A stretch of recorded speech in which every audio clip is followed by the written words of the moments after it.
Today we're going to take a look at all the points changes to the Blood Angels in Chapter Approved 2020 Munitorum Handbook.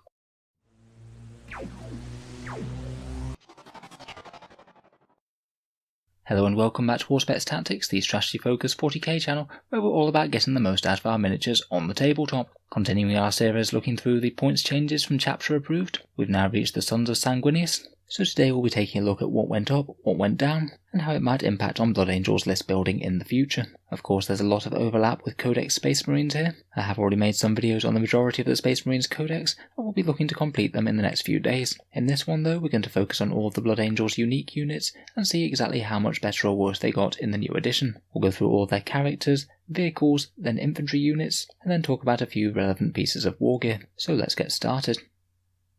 First of all, we come to the Blood Angels' very generous repertoire of characters. In general, pretty much everything went up, but seeing as everything went up in points in the 9th edition, it's the percentage change that really matters, with my rough guide being that around about 10 to 15% was roughly average. More than that, you might be looking at a slight nerf, and better than that, you're looking at a buff for the unit. The Blood Angels chaplains, Asterath and Lamates, both made out of this incredibly well indeed. In my opinion, for Blood Angels buffing characters, these guys were two of the best, and I think they'll remain very strong, seeing as Asterath has only gone up in points 5%. 5 points to 110 points, and the Martyrs is now 110 points as well, going up 10 points. And bear in mind that characters are a little bit easier to pick off than they would normally be, due to those new Lookout Sir character targeting rules, meaning that they will be needing to keep near to units if you don't want the enemy directly shooting them. I would also bear in mind that the command point reroll changes do mean that you won't be able to reroll chaplain litanies that fail these days, so they won't be quite as reliable as before, but still in my mind remain excellent buffing characters. Brother Corbulo has gone up 7 points to 90, he's seen an 8% points increase. A slight buff, but I think he needed it really, he wasn't particularly overwhelming in the first place. Captain Tycho's taken a fairly hefty nerf, going up 15 points in both his variations, and to be honest he wasn't really taken much before, so I don't think he'll be taken now. All new Primaris Mephiston has jumped up to 170 from 145, so 25 points increased or plus 17%. Maybe a slight nerf to him there, although I think he was already very strong, particularly being able to use Wings of Sanguinius to get him across the board. I think that Mephiston was very similar both in defensive profile and damage output to a Librarian Dreadnought, and whether you gave it a Heavy Flamer or Melter Gun, Librarian Dreadnought's pretty much the same. I'd say that the Librarian Dreadnought is probably the one to go for out of the two now, if you are taking one or the other. It was an already great Blood Angels unit that, seeing as it hasn't really increased in points, is only going to be better in 9th edition.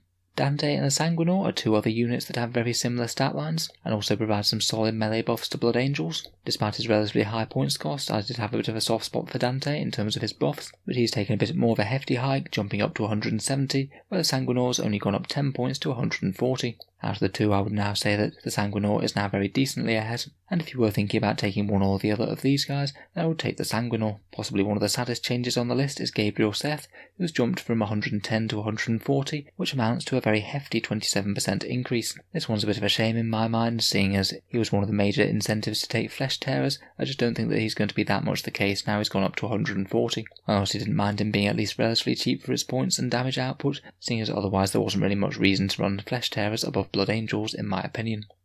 Moving on to the non-named characters, I thought it was worth mentioning the iconic Smash Captain, a jump pack captain of the Thunderhammer and Storm Shield, who's gone up slightly in points cost, jumping from 143 to 155, around about an 8% points rise, but I do think that he'll be very usable in 9th. Sanguinary Priest on foot took a lot smaller of a hike compared with the ones with the jump packs. If you want the privilege of deep strike and better movement, as you usually will with Blood Angels, the jump pack Sanguinary Priest will now cost you an extra 20 points, quite drastically reducing his efficiency as a buffing character. The walking version is still pretty decent though, say if you are using a drop pod or something, then he's not a bad include. Finally, the Sanguinary Ancient, who I've given an Oncarmine Sword in this one. I'm afraid I made a bit of a typo here. He was 63 with an Oncarmine Sword before, not 72. So he's actually taken a pretty whopping 22 points increase. Again, he's still a very useful character, particularly if you're giving him a relic such as the Standard of Sacrifice. And I still think that he's very takeable, but he's just less attractive as a buffing character compared with previous. Overall, for the Blood Angels HQ section, I think that the biggest winner is the Librarian Dreadnought, with Asterath, Lamates, the Sanguinor and Smash Captains all still looking very good. Unfortunately, I think that Tycho's taken another really big hit on an already poor profile, and Gabriel Seth has really been nerfed into oblivion. Pretty much everyone else is still very usable though, if perhaps not quite as optimal as before. Moving on to the Blood Angels motor pool now, and here was a section that sorely needed improvement, and in general between the rules of 9th edition and these points changes I think they're doing okay.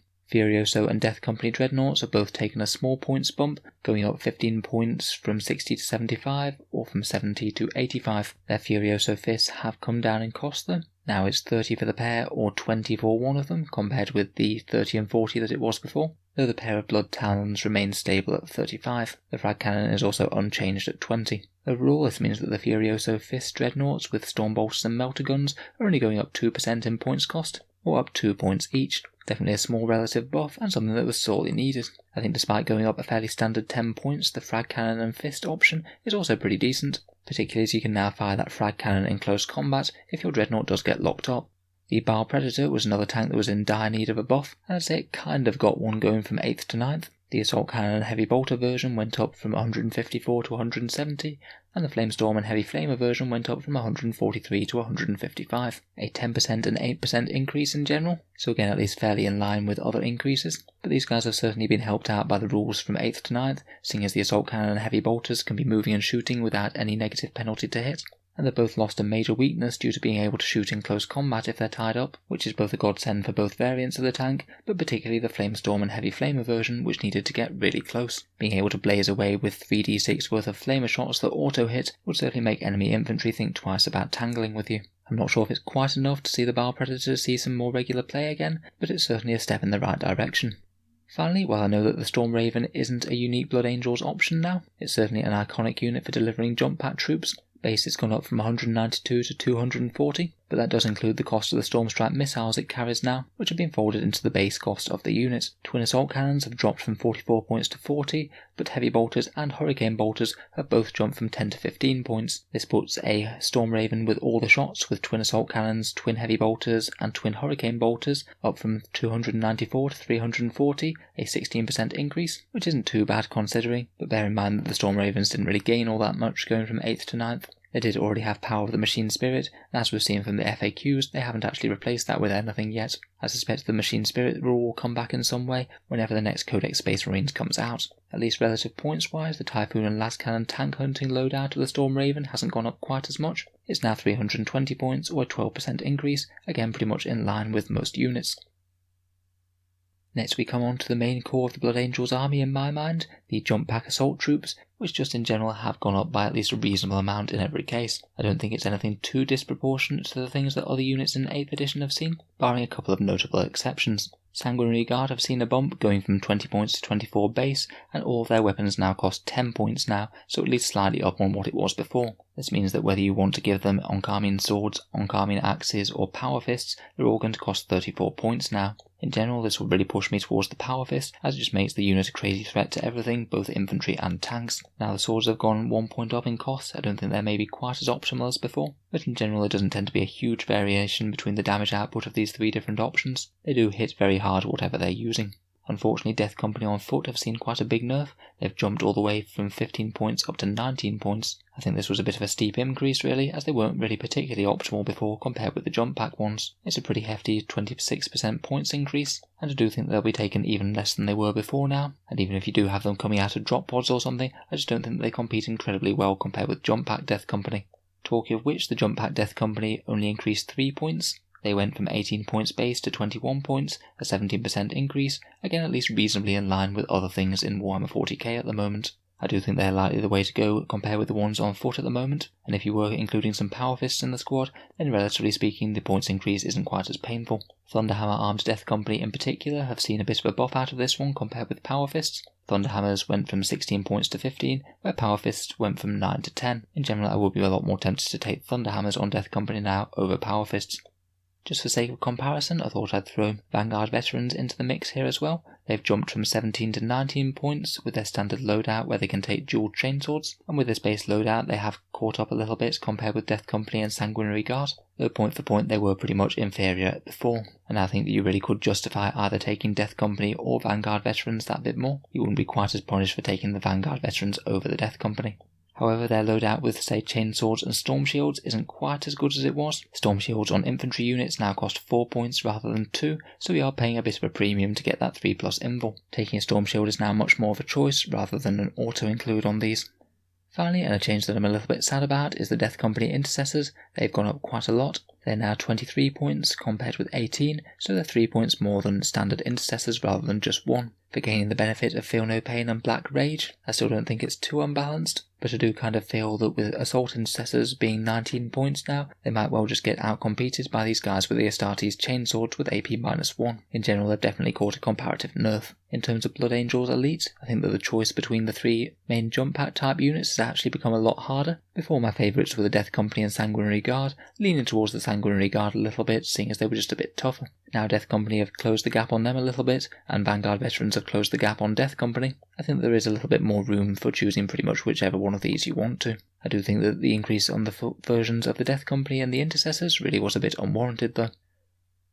Finally, we'll just take a quick look over a few bits of Wargear that I thought were relevant to discuss. Power Swords have gone up to 5 points, so they're now the same as Axes, which probably means a bit of a win for the Axes in general. Thunderhammers have gained a bit over Power Fists when taking on non-characters, and Storm Shields just cost that little bit more. For the motor pool, Twin Assault Cannons have gone down a bit, and Heavy Bolters and Heavy Flamers both cost the same now at 15 points on vehicles. I think we might certainly see a few more Heavy Flamers being taken on vehicles now. Just being able to fire them like pistols in close combat is really quite a solid buff. Furioso Fists certainly helped recommend them more over Blood Talons now, going down in cost 10 points. And Melter Guns dropping from 14 to 10 have certainly helped the Furioso variants out as well. Unchanged are things like Blood Talons, Frag Cannons and Flamestorm Cannon on the Baal Predator, and Thunderhammers and Storm Shields on characters remain exactly the same points cost.